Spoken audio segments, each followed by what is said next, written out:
Magandang araw mga kaibigan, ako nga pala si NJ at welcome sa NJ Mejia TV. Dito sa ating channel, pag-uusapan natin ang mga paksang may kinalaman sa kultura, buhay, at politikang pang-Pilipino. Kaya, kung interesado ka sa mga paksang ito, siguradong magugustuhan mo dito. Huwag na rin kalimutang i-like, share, at mag-subscribe na rin para sa ating channel. Ngayon, simulan na natin ang ating talakayan. Tara, samahan niyo ako.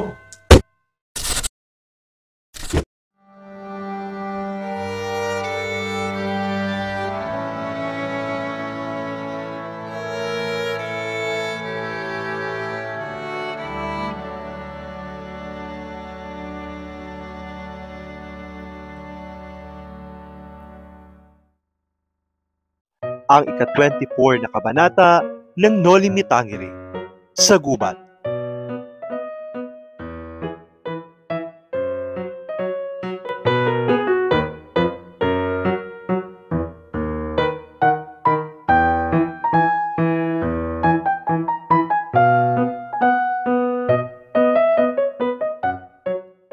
Maagang nagmisa si Padre Salvi ng araw na iyon. Nang matanggap ang isang liham, bigla siyang nawala sa sarili at hindi nag-almusal. Malamig ang tsokolate at paulit-ulit niyang binasa ang sulat bago ito nilamukos. Matapos magbihis ay nagpahatid siya sa gubat, kung saan nagaganap ang picnic ni Maria Clara at ng mga kaibigan nito.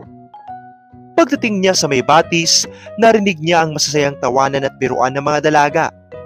Kilalang kilala ng pari ang tinig ni Maria Clara at agad siyang nagtago sa likod ng puno upang lihim na manmanan ang grupo. Nakita niya sina Maria Clara, Sinang at Victoria. Nakasuot ng manipis na saya paliguan, basa hanggang tuhod at naglalaro sa tubig. Nahirapan siyang manubok sa batuhan, kaya't nagkagalusan ang kanyang muka.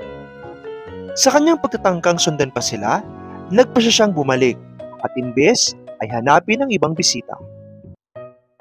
Pagdating niya sa lugar ng picnic, sinalubong siya ng lahat, pati ng alferez. Dito napansin ng mga tao ang galos sa mukha niya. Sabi niyang naligaw lamang siya, ngunit halata ang kanyang pagkailang. Masaya ang picnic. May limonada, buko, at mga larong baraha, ehedres, sungka, at siklot.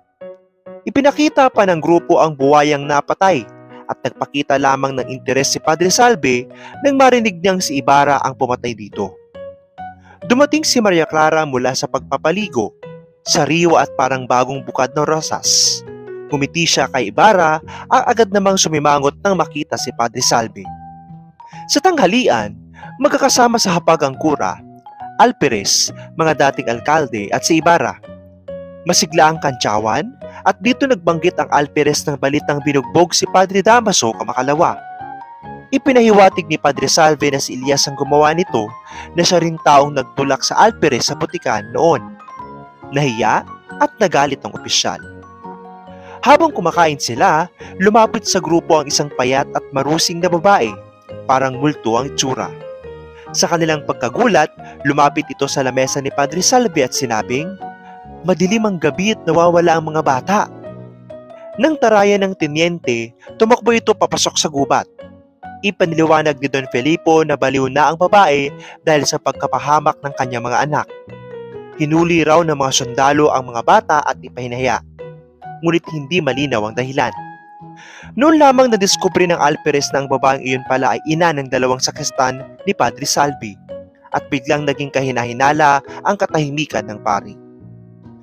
Nag-utos si Ibarra sa mga tauhan na sundan ng babae dahil nangako siyang tutulong sa paghahanap sa mga anak nito. Pagkatapos kumain, naghiwa-hiwalay ang mga tao. Naglaro ang ilan habang ang mga dalaga ay nagtungo sa isang aparato na tinatawag na gulong ng palad, isang laruan ng kapalaran. Nagtawanan sila dahil sa mga nakakatawang sagot ng libro sa kanilang mga tanong.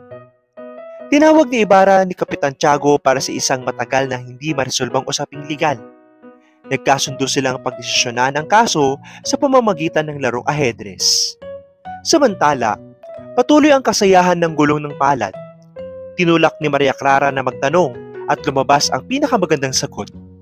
Si Ibarra naman ay nagtanong, magtatagumpay kaya ako sa aking ginagawa? Ang sagot, ang pangarap ay pangarap lamang. Maya-maya, dumating ang isang telegrama para kay Ibarra at tila sumabog ang tuwa niya nang basahin ito.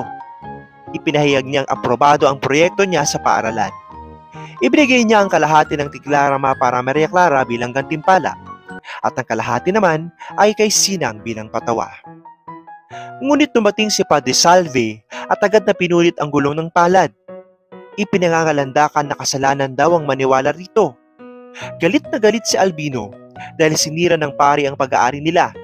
Malungkot si Maria Clara habang pinapanood ang pagkalat ng mga punit na pahina sa hangin.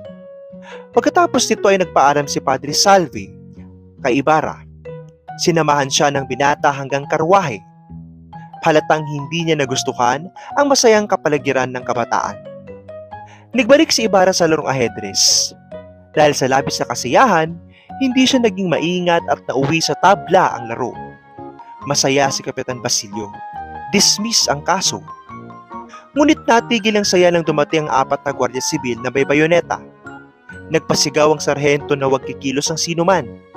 Nilapitan sila ni Ibarra at tinanong ang kanilang kailangan. Ipinahayag ng sarhento na hinahanap nila ang kriminal na si Elias, na piloto sa picnic kanina. Tahimik na tinutulan ni Ibarra ang paratang. Lahat ay tinatanggap ko sa aking handaan. Hindi kita kailangang sampalan ng paliwanag. Nagsalita rin si Don Filipo matapos makita ang deskripsyong dala ng sarhento.